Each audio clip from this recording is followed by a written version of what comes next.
Well, giving dogs and people a second chance. That's the goal of Monty's Home Positive Partners prison program. That program started back in 2008, and it's been taking dogs out of shelters and training them to be good companions. Now, this is some video of a recent graduation where 5 shelter dogs completed the program with help from some Pender County inmates.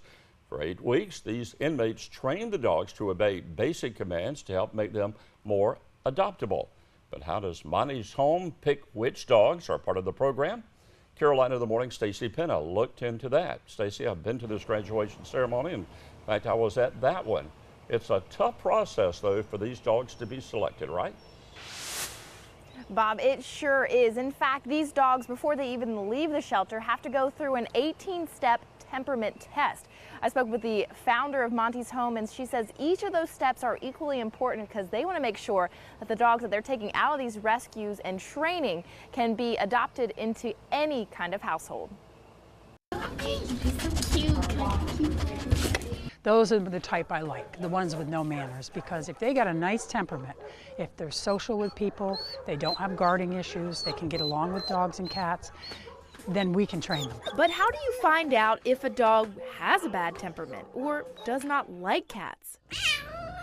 The answer, put them to the test. The beginning, what they do is they just stand and ignore the dog so that we see if the dog is sociable. Does the dog want to be around people? If that checks out, the volunteers make a note and move on to the next step, petting. But a dog that doesn't like to be touched, you could see it at this point. Then they test food guarding, which Barb says is a big problem with a lot of dogs. So we have an artificial hand in there, because if the dog is going to have guarding issues or snap to protect his stuff, we want him snapping at that hand and not hers. So far, so good. But what happens when an unexpected friend walks in?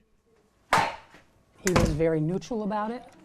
If he were to back up and start growling or show a defensive posture, we would take him out. At any step that he fails, we take the dog out. The screening process also tests for how well they do with small children. So that kind of gives us an idea if they've been in a home with a child before. And we wouldn't want to see them pick it up and start shaking it around or something like that.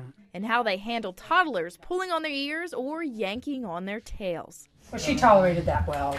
She didn't react to it. If all that checks out and they pass the dog and cat sociability tests, they then head back for a blood test, the final step to make sure the dog is heartworm free.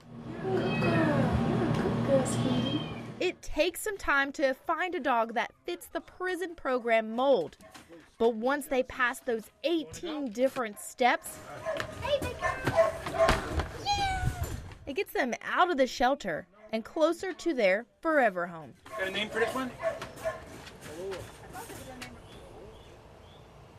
When I was there that day that they were doing their selections, the founder, Barb, was telling me sometimes they have to go through that test 20 different times just so they can find their 5 dogs to be able to put into that program. But she says once those dogs complete their prison program, she says they've had a 100% adoption rate.